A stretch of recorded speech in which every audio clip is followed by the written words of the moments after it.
দক্ষিণ কোরিয়ার আকাশ জুড়ে যুদ্ধবিমানের গর্জন, চোখ ধাঁধানো ড্রোন প্রদর্শনী আর প্রযুক্তির মহোৎসব।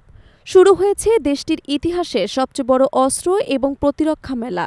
সিউল এয়ারবেসে চলছে ৩ দিনব্যাপী বর্ণিল এয়ার শো, যেখানে উন্মোচিত হয়েছে কোরিয়ার গর্ব KF-21 যুদ্ধবিমান।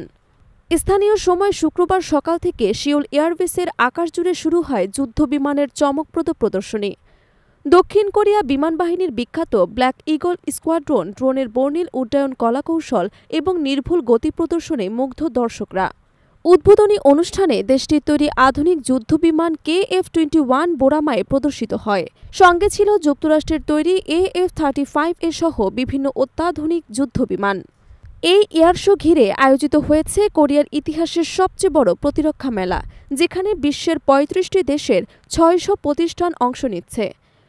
মেলা শেষে আগামী সপ্তাহে সিউলের একটি কনফারেন্স সেন্টারে শুরু হবে মূল অস্ত্র এবং প্রযুক্তি প্রদর্শনী পর্ব।